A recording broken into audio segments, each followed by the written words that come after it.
Hello students, एक बार फिर से मैं संजय कुमार झा आपका स्वागत करता हूं एडू फ्यूचर चैनल पे। आज मैं क्लास 9 का वो टॉपिक लेकर के आपके सामने आ रहा हूं जो मैंने इसके पिछले वीडियो में आपको बताया था। इज मैटर्स अराउंड प्योर, इसी पर हम लोग बात करने जा रहे हैं। और मैंने आपको बताया था सॉल्यूशन, उससे रिलेटेड कुछ बातें मैंने आपसे की थी। आज हम लोग बात करने जा रहे हैं कंसंट्रेशन ऑफ सॉल्यूशन पे। मैंने आपको बताया था कि मैं थोड़ा सा आपको एडवांस में लेके चलूँगा इस टॉपिक में। आप ये वीडियो कंप्लीट देखिए, पूरा देखिए आप वीडियो। तो मैंने आपको इसमें कुछ वेरियस मेथड ऑफ कंसंट्रेशन को कैलकुलेट करने का तरीका बताऊंगा। और जैसा मैं बोल रहा हूँ कि ये थोड़ा सा एडवांस होगा, ये आपको हायर क्लासेस में काफ़ी आपको मदद करेगा। तो चलिए शुरू करते हैं हम लोग। सबसे पहले हम लोग समझते हैं ये कंसंट्रेशन क्या चीज़ है। देखो, जैसा कि आपको याद होगा, मैंने बताया था कि एक सॉल्यूशन का फॉर्मेशन होता है सॉल्यूट्स और सॉल्वेंट से। सॉल्यूट और सॉल्वेंट से सॉल्यूशन का फॉर्मेशन होता है। ये सॉल्यूट क्या था? जिसका अमाउंट थोड़ा कम था, है ना। मतलब लेसर अमाउंट में जो था उसको हम लोग बोलते थे सॉल्यूट, और जो लार्जर अमाउंट में था उसको हम लोग बोलते थे सॉल्वेंट। ओके, तो लेसर अमाउंट और लार्जर अमाउंट कहने का मतलब ये अमाउंट का तरीका अलग अलग हो सकता है, मतलब इसका क्राइटेरिया अलग अलग हो सकता है। वो किस आधार पे ज़्यादा, किस आधार पे कम, मतलब किस बेसिस पे हम कर सकते हैं, कहने का मेरा ये मतलब है। जैसे मान लो मैंने क्या बताया था, ये लेस होना चाहिए, ये लेस होता है, और ये क्या होता है, मोर होता है ना। सॉल्वेंट ज्यादा होता है। तो किसके रिस्पेक्ट में? देखिए, ये रिस्पेक्ट मास के टर्म में हो सकता है, मतलब मास और मास के टर्म में, मतलब दोनों का हम मास ले लें। ये क्या हो सकता है, तो मास और वॉल्यूम के रिस्पेक्ट में भी हो सकता है, मास और वॉल्यूम के रिस्पेक्ट में हो सकता है। ओके, ये मोल और मास के रिस्पेक्ट में हो सकता है, मोल और मास के रिस्पेक्ट में हो सकता है। ये मोल और वॉल्यूम के रिस्पेक्ट में हो सकता है। ये मोल और मोल के रिस्पेक्ट में भी हो सकता है, मोल और मोल के रिस्पेक्ट में भी हो सकता है। तो एटलीस्ट कम से कम इतने टाइप को मैं आज आपके सामने डील करने जा रहा हूं। मतलब मास से मास के रिस्पेक्ट में आपको देखिए सिर्फ ये पढ़ना है। This is your syllabus only, 9 class में यही पढ़ना है। लेकिन मैं थोड़ा सा आपको अपग्रेड करूंगा, ये सब के बारे में भी हल्का सा मैं आपको बताने की कोशिश करूंगा। मुझे आशा है कि मैं आपको अच्छे ढंग से समझा पाऊंगा इसको, और आप अच्छे ढंग से समझ भी आएगा आपको। अगर आपको कोई इसमें प्रॉब्लम होता है तो आप हमारे कमेंट बॉक्स में आकर के हमसे जरूर इससे रिलेटेड क्वेश्चंस पूछ सकते हैं। ओके, तो मास का रिस्पेक्ट है, मास और वॉल्यूम का रिस्पेक्ट है, मोल और मास का रिस्पेक्ट है, मोल और वॉल्यूम का रिस्पेक्ट है, मोल और मोल का रिस्पेक्ट है। यहाँ पे मास जो होगा वो किसके लिए होगा? सॉल्यूट के लिए। इधर सब क्या है? सॉल्यूट के लिए, और इधर वाला सब क्या है? सॉल्वेंट के लिए। मतलब कि कितना अमाउंट ऑफ सॉल्यूट कितने मास, कितने अमाउंट ऑफ सॉल्यूशन में या सॉल्वेंट में घुला हुआ है, कहने का मेरा ये मतलब। कितना मोल ऑफ सॉल्यूट कितने मोल ऑफ सॉल्वेंट में घुला हुआ है, कहने का मेरा मतलब ये है। तो हम लोग इसी से रिलेटेड बात करते हैं, और इसी को हम लोग कंसंट्रेशन बोलते हैं। कंसंट्रेशन एक्चुअली में क्या है, इससे आपको आइडिया लग गया होगा कि कंसंट्रेशन कहने का मतलब क्या है, कि किसी गिवन सैंपल ऑफ सॉल्यूशन के अंदर सॉल्वेंट का और सॉल्यूट का प्रोपोर्शन क्या है, उसका प्रोपोर्शन क्या है। प्रोपोर्शन का आधार अलग अलग हो सकता है, मास के रिस्पेक्ट में, वॉल्यूम के रिस्पेक्ट में, मोल के रिस्पेक्ट में। मतलब उसका प्रोपोर्शन क्या है, ये क्या डिटरमाइन करता है? कंसंट्रेशन क्या डिटरमाइन करता है?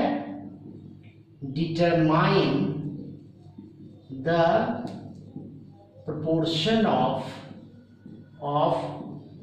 Solute and solvent in given sample of solution। एक गिवन सैंपल के सॉल्यूशन में सॉल्वेंट और सॉल्यूट का प्रोपोर्शन क्या है, उसी चीज को डिटरमाइन करता है हमारा कौन? Concentration of solution. तो हम लोग स्टार्ट करते हैं मास के रिस्पेक्ट में, जिसको हम लोग मास परसेंट भी बोलते हैं। ओके, मैं इससे रिलेटेड एक एक या दो एग्जांपल भी देता चला जाऊंगा आपको, जिससे आपको आसानी होगी समझने में इसको। अब देखिए मास परसेंटेज, इसको हम लोग W by W भी रिप्रेजेंट करते हैं, W रिप्रेजेंट करते हैं हम लोग, W परसेंट। देखिएगा कभी कभी किसी पर्टिकुलर टाइप के सॉल्यूशन में या पर्टिकुलर टाइप के इसमें आप देखिएगा W by W दिया हुआ रहेगा, वॉल्यूम by V भी दिया हुआ रहेगा, इस टाइप से दिया हुआ रहता है, वही है W by W। ओके, तो क्या होगा भाई, मास परसेंट बराबर क्या हो जाएगा, मास of solute by mass of solution. ध्यान रखना है, सॉल्वेंट नहीं लेना है, सॉल्यूशन, चूंकि परसेंटेज के टर्म में निकाल रहे हैं तो इंटू 100, ऐसा ही कुछ होता है। अब जैसे मान लो कि इससे रिलेटेड मैं कुछ इंपॉर्टेंट डेटा देख लेता हूं, मतलब कुछ इंपॉर्टेंट क्वेश्चंस हम लोग सॉल्व कर लेते हैं। जैसे मैं क्वेश्चन देख रहा हूं,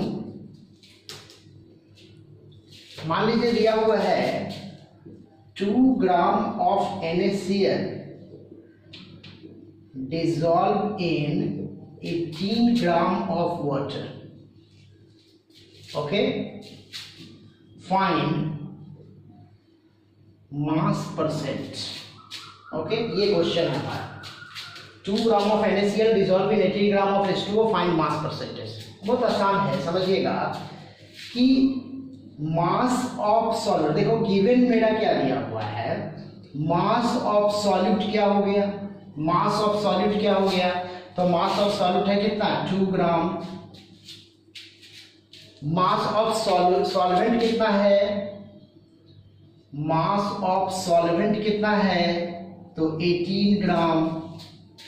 तो मास ऑफ सॉल्यूशन क्या हो जाएगा, तो सॉल्यूशन का मास क्या हो जाएगा, तो सॉल्यूशन का मास हो जाएगा 2 + 18 मतलब 20 ग्राम हो जाएगा। समझ में आ रही है बात। फॉर्मूला मेरा क्या है, फॉर्मूला है mass percent is equal to mass of solute. Mass of solute कितना हो गया, 2 ग्राम, और मास ऑफ सॉल्यूशन कितना हो गया, 20 ग्राम, और इनटू क्या हो जाएगा 100। इसका मतलब क्या, 10, और ये तो इसका कितना हो जाएगा 10%। This is your answer. ये आंसर है, आसान है ना, बहुत आसान है, कोई प्रॉब्लम भी नहीं है इसमें। तो समझ रहे होंगे आप। तो ये फॉर्मूला आपको याद रखना है, ये फॉर्मूला आपको ध्यान में रखना है, मास परसेंटेज। अब हम लोग बात करते हैं मास बाई वॉल्यूम का। मैं एक एक एग्जांपल फिलहाल अभी दे रहा हूं, जैसा होगा तो अगर आपका कमेंट में रिक्वेस्ट आता है तो मैं इससे रिलेटेड और भी न्यूमेरिकल्स आपको सॉल्व करके बता दूंगा। ओके, नहीं तो ये वीडियो काफी लंबा हो जाएगा ऐसे, ठीक। तो चलिए आगे बढ़ते हैं हम लोग। अब हम लोग बात करते हैं मास परसेंट के बारे के बाद मास बाई वॉल्यूम के बारे में, है ना।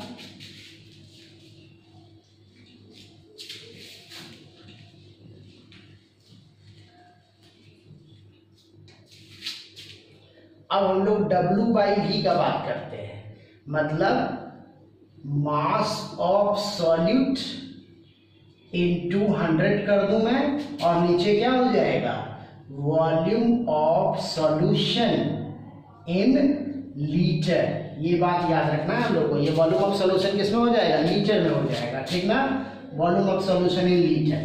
तो ये क्या हो जाएगा, मतलब ये इसको हम ऐसे लिख सकते हैं WB परसेंटेज, है ना। ये मास बाई वॉल्यूम परसेंट हो जाएगा। जैसे देखिए इसको समझिए, फिर से हम एग्जांपल के थ्रू समझते हैं। जैसे मान लो मैं आपको दिया हुआ है क्या कि 10 ग्राम सॉल्ट है, कितना है भाई, 10 ग्राम NaCl dissolved in 100 ml of water. Find concentration. आपसे कहता है कंसंट्रेशन निकालिए।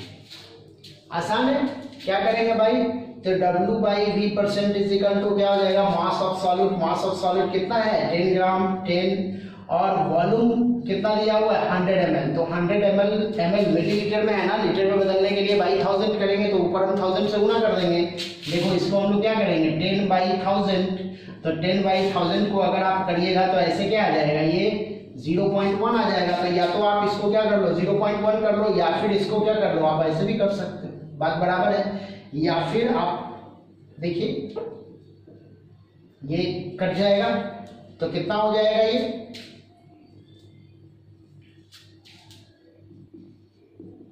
कितना हो जाएगा 100%।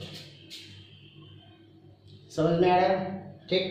तो इस तरह से हम लोग कर सकते हैं, या फिर इसके बदले में आप 0/1 भी कर सकते हो। देखो अगर मैं इसके हिसाब से चलूँ तो क्या हो जाएगा 10/0.1, तो देखिए इसको हटाइएगा तो कितना हो जाएगा 100%।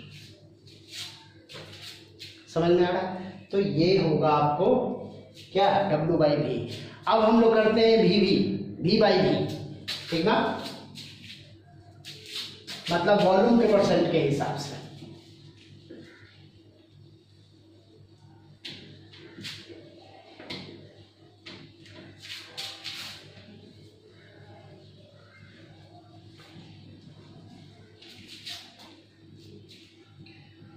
V/V% करते हैं तो क्या हो जाएगा, volume of solute by volume of solution in litre, कुछ ऐसा हो जाएगा।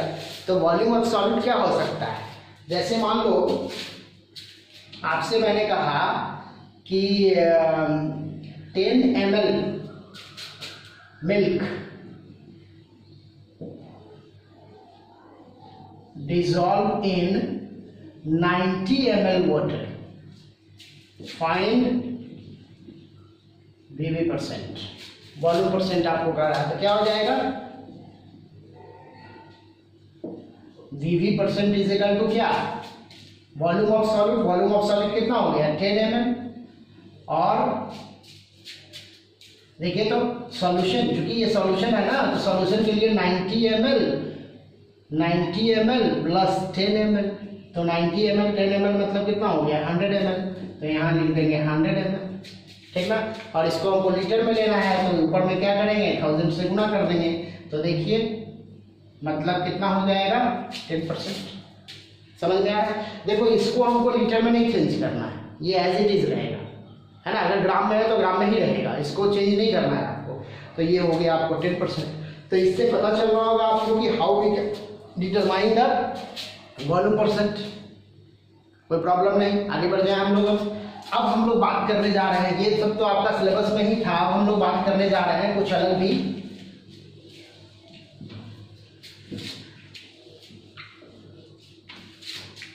अब देखिए, अब मैं बात करने जा रहा हूं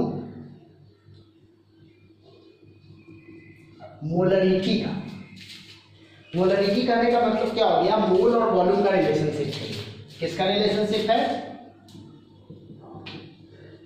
relation between mole of solid and volume of solution, है ना। सॉल्यूशन के वॉल्यूम का रिलेशनशिप है, मतलब ये मोल और वॉल्यूम के बीच का रिलेशनशिप है।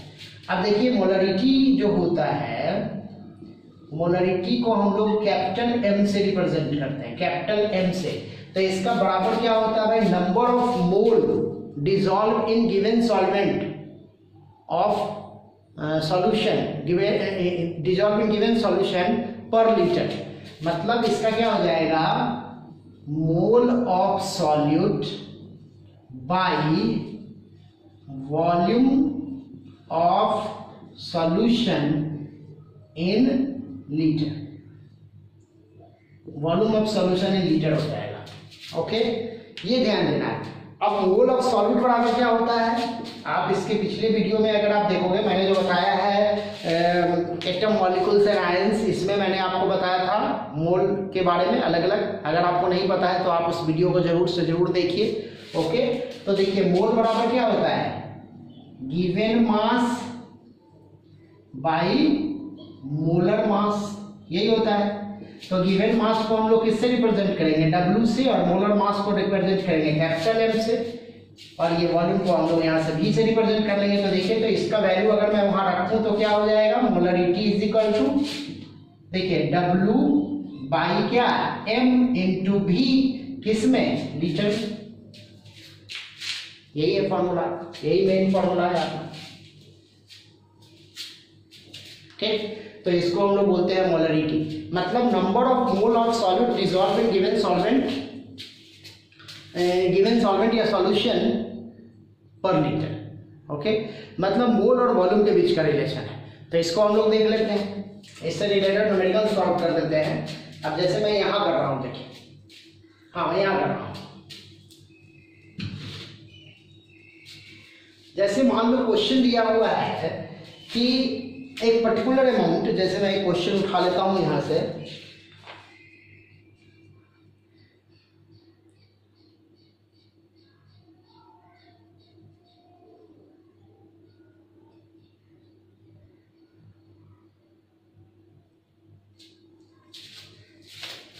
जैसे मान लो दिया हुआ है 4 gram of NaOH, sodium hydroxide, dissolved in 250 ml of water.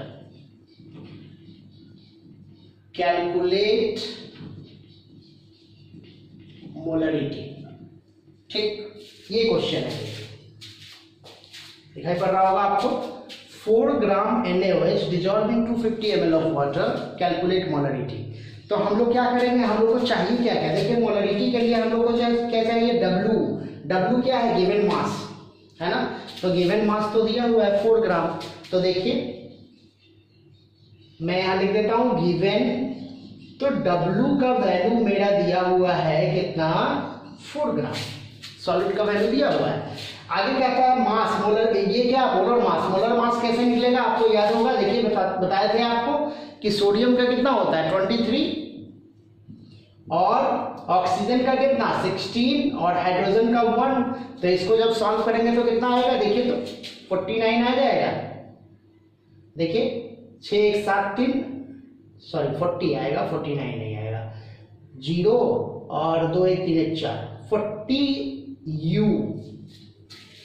Unified मास कितना आ गया 40, मतलब M का वैल्यू मेरा आ गया कितना, M वैल्यू दिया हुआ है 40 U, या ग्राम में करेंगे तो ग्राम मोलर मास, इसको जी में भी रिप्रेजेंट कर सकते हैं आप।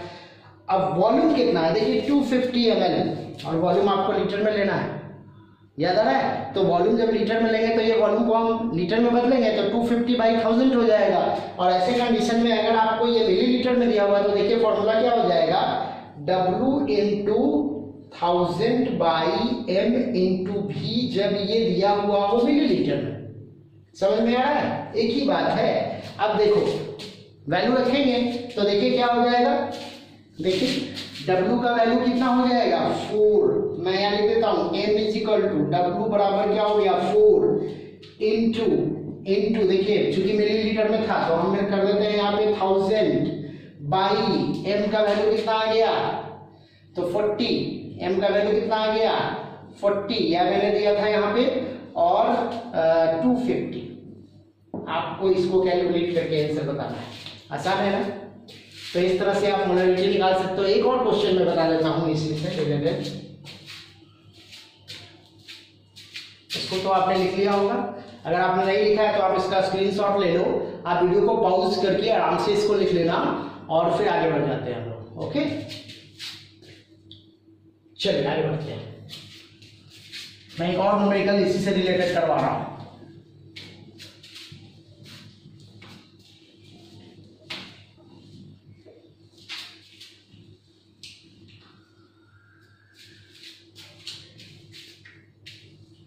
जैसे देखिए मैं लिख रहा हूं question, calculate the mass of NaCl, नहीं NaCl नहीं करते हैं, मैं किसको दे दूं मास, NaOH ही कर देते हैं, क्या दिक्कत है। Mass of NaOH to prepare 1m solution in 100 ml of water। देखिए ये क्वेश्चन है आपका, calculate the mass of NaOH to prepare 1m solution in 100 ml of water. ठीक, तो देखिए गिवन क्या क्या दिया हुआ है। देखो गिवन मोलर मास W तो नहीं दिया हुआ है, W आपको निकालना है। मोलर मास इसका निकल जाएगा, अभी मैंने निकाला था 40U, मोलर मास कितना हो गया 40U, और 1m मतलब क्या कि ये मोलरिटी दिया हुआ है। मोलरिटी हमारा कितना दिया हुआ है, जिसको कैपिटल M से बढ़ते हैं उसको 1 दिया हुआ है। मैं आगे लिख देता हूं यहाँ पे, ये क्या दिया हुआ है 1 दिया हुआ है। 100 ml वॉल्यूम दिया हुआ है 100 ml वाटर। ठीक, फॉर्मूला लगाते हैं, क्या होता है M is equal to W by M into V in litre. अगर मिलीलीटर में है तो मिलीलीटर वाला फॉर्मूला लगाएंगे, ऊपर कर देंगे 1000। हमको निकालना क्या है, W निकालना है। जब ध्यान दीजिएगा तो W बराबर क्या हो जाएगा, देखो ये M इंटू M, ये M जो है वो मोलरिटी और ये M क्या है मोलर मास है, ये याद रखना है। इसको M डैश कर देते हैं, अच्छा रहेगा। चलो तो क्या कर देंगे M into M dash into भी हो जाएगा और बाई क्या हो जाएगा 1000। देखिए W इज इक्वल टू, कोई प्रॉब्लम नहीं। देखिए क्रॉस मल्टीप्लिकेशन करेंगे तो ऐसा आ जाएगा मेरा।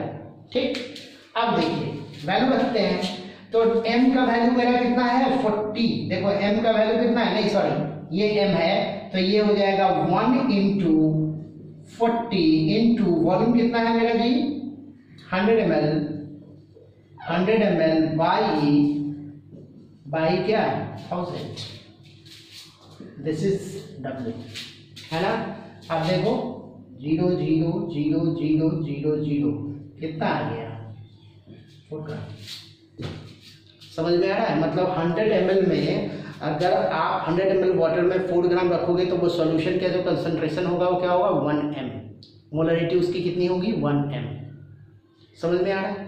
अब हम लोग एक और बात कर लेते हैं, मोल और मास का रिलेशनशिप। ये तो मोल और वॉल्यूम का रिलेशनशिप था ना, मोल और मास का रिलेशनशिप देख लेते हैं। ठीक,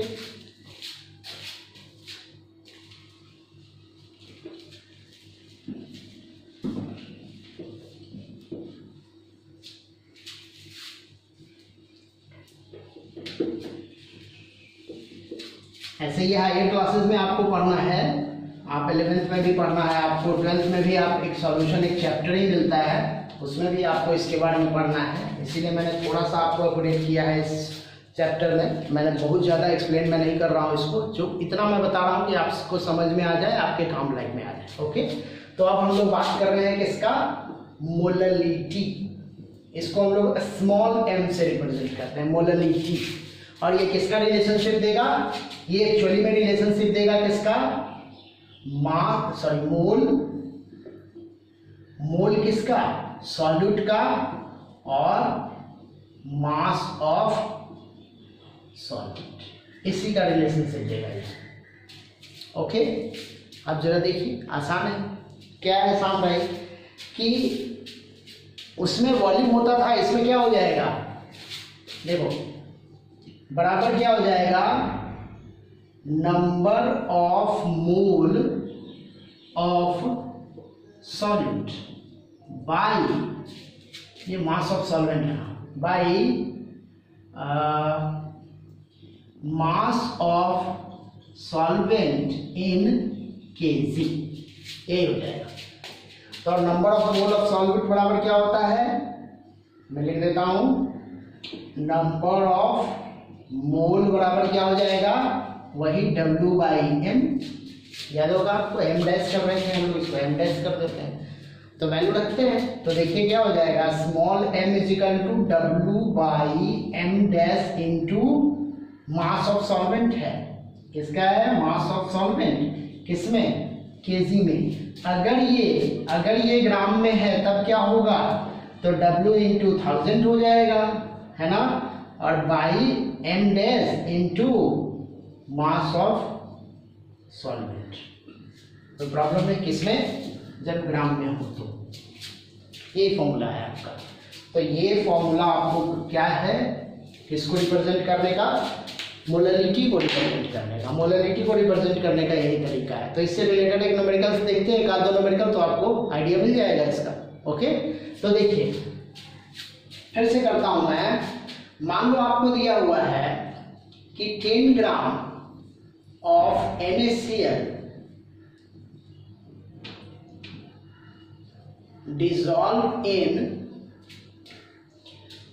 NaOH ही कर देते हैं, आसान है। NaOH dissolve in 100 gram water, find molarity. ध्यान देना, ये लिटी है और वो लिटी था, मोलरिटी। इसके पहले हम लोग मोलरिटी पढ़े थे, ये मोलरिटी है, ठीक ना। देखिए आसान है, क्या करना है हम लोग को, इसमें गिवन देखना है। गिवन क्या है मेरा, तो देखिए W का वैल्यू दिया हुआ है, कितना दिया हुआ है, 10 ग्राम।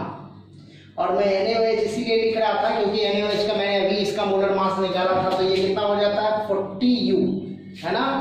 तो M डैश दिया हुआ है कितना, 40U, और मास ऑफ सॉल्वेंट कितना दिया हुआ है, देखिए 100 ग्राम, मतलब मास ऑफ सॉल्वेंट दिया हुआ है 100 ग्राम। कोई प्रॉब्लम नहीं।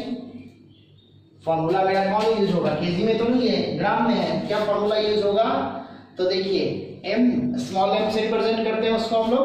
तो small m is equal to क्या हो जाएगा, W कितना है 10 gram, 10 into 1000 by m dash कितना है 40 इंटू मास ऑफ सॉल्वेंट कितना है 100, यही है। चलिए 1 2 2 काट दिया, बचा कितना 10/4, और 10/4 का मतलब क्या होता है 2.5 m। This is the answer, ये आपका आंसर है। तो आप समझ गए होंगे मोलरिटी कैसे निकाला जाता है। Molarity with respect to volume निकाला जाता है, molarity with respect to mass of the solvent निकाला जाता है। यही अंतर है, बाकी दोनों में जो हमारा सॉल्यूट होता है उसका मोल लेते हैं। अब हम लोग बात कर लेते हैं मोल बाई मोल का। मोल के साथ मोल का क्या रिलेशन है, मतलब उसके साथ कंसंट्रेशन हम लोग कैसे करते हैं। देखिए एक और है, नॉर्मलिटी भी होता है, लेकिन उसको समझने के लिए थोड़ा सा आपको और ज़्यादा अच्छा समझना पड़ेगा। वो आप हो सकता है आपको समझ में नहीं आए, बहुत ज़्यादा हाई लेवल हो जाएगा वो आपके लिए, क्योंकि 9th स्टैंडर्ड के लिए खुद मैं थोड़ा एडवांस बता रहा हूँ। लेकिन मोल वाला आप समझ सकते हो, क्योंकि मोल से रिलेटेड प्रॉब्लम ऑलरेडी मैंने आपको सॉल्व करवाया है, तो इसीलिए मैं इस लेवल का बात कर रहा हूँ। ओके, तो हम लोग बात करेंगे अब मोल से मोल का रिलेशनशिप, मतलब मोल से मोल का कंसंट्रेशन, और इसको हम लोग बोलते हैं मोल फ्रैक्शन।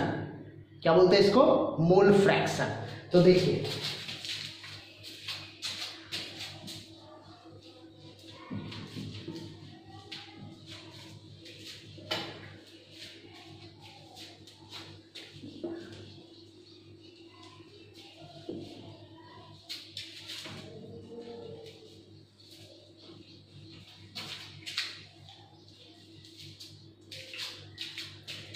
तो टर्म क्या है, मोल फ्रैक्शन। देखो तो इसमें हम लोग क्या करेंगे, मोल विथ रिस्पेक्ट टू मोल ही निकालेंगे, मोल से मोल का निकालेंगे, है ना। मतलब एक मोल किसका हो जाएगा, सॉल्यूट का, और एक मोल हो जाएगा किसका, सॉल्वेंट का। चाहे एक टाइप का सॉल्यूशन हो या मल्टी टाइप का सॉल्यूट उसमें मिला हुआ, उससे कोई फर्क नहीं पड़ता, वही बात होगा। तो देखते हैं, जैसे मान लो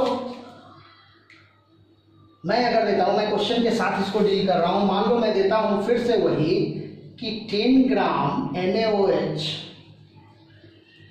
डिजॉल्व इन 85 ग्राम ऑफ, नहीं 90 ग्राम कर देते हैं, 90 gram of H2O, find mole fraction of NaOH and H2O। मान लो मोल फ्रैक्शन आपको निकालने बोल रहा है NaOH का और H2O का, आसान है। देखिएगा, तो सबसे पहले हम लोग क्या करते हैं, number of mole of H2O निकाल लेते हैं और number of mole of NaOH निकाल लेते हैं। पहला काम तो हमारा यही होगा। तो बराबर क्या हो जाएगा, W किसका, H2O का, बाई मोलर मास किसका, H2O का। अब W H2O का कितना दिया हुआ है, देखिए 90 ग्राम, तो 90 बटा H2O का मोलर मास कितना हो जाएगा, मैं यही यहाँ कर रहा हूँ। देखिए तो हाइड्रोजन का 2 होता है, तो 2 गुने 1 प्लस 16 मतलब कितना हो जाएगा 18 ग्राम कहो या फिर 18 U कहो, बात एक ही है। ग्राम में करेंगे तो ग्राम मोलर मास, यूनिफाइड मास में करेंगे तो यूनिफाइड मास। ओके, तो 90 बटा कितना हो जाएगा 18, समझ में आ रहा है। तो ये हो गया 5, मतलब number of mole of water कितना हो गया 5, कोई दिक्कत नहीं। अब बात करते हैं H2O का, तो W कितना दिया हुआ है, यहाँ लिख देंगे W, यहाँ WNaOH लिखेंगे और यहाँ लिखेंगे MNaOH, ठीक। तो W कितना दिया हुआ है, देखिए 10 ग्राम, तो 10 और NaOH का फिर से मैं निकाल लेता हूँ। देखिए क्या हो जाता है, Na का 23 प्लस 16 प्लस 1 मतलब 40 U या 40 ग्राम है ना, 40 ग्राम या फिर 40 U याद होगा आपको। अब क्या करते हैं, वैल्यू रखते हैं 40, ठीक।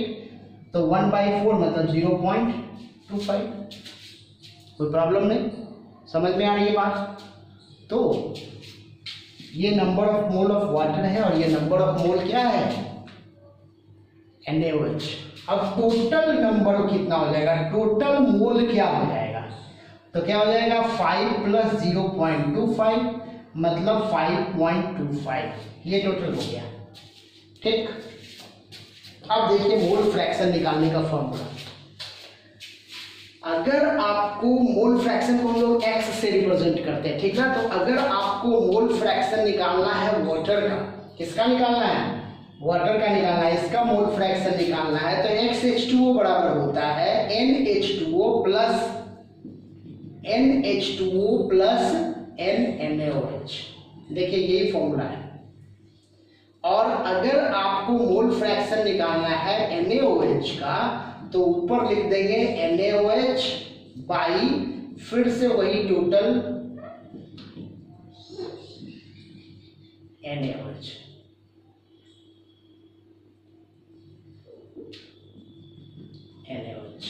ठीक। इस तरह से आप मोल फ्रैक्शन को निकाल सकते हो, समझ में आ रहा है। मतलब जिसका मोल फ्रैक्शन निकालना है उसके मोल को ऊपर रखेंगे by total number of moles of solvent solution. उसी तरह से अगर NaOH का निकालना है तो NaOH टोटल मोल।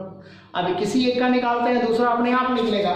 देखिए जैसे मान लो हमको H2O का निकालना है, तो H2O का नंबर ऑफ मोल कितना था 5, तो क्या करेंगे 5 बाई 5.25, यही आपका होगा, समझ में आ रहा है, ठीक। उसी तरह से अगर आपको निकालना है किसका H2O का, तो क्या हो जाएगा, सॉरी NaOH का, तो क्या हो जाएगा 0.25 बाई 5.25, यही तो है। क्लियर, कोई दिक्कत नहीं है आपको। तो इस तरह से हम निकाल सकते हैं मोल फ्रैक्शन के टर्म में। तो इस तरह से आप समझ गए होंगे कि कौन कौन सा मेथड है। बेसिक मेथड मैंने बताया है, और भी कुछ मेथड्स अवेलेबल हैं इसके, लेकिन वो मेथड मैंने आपको बताया है जो आपके समझ में आ जाए।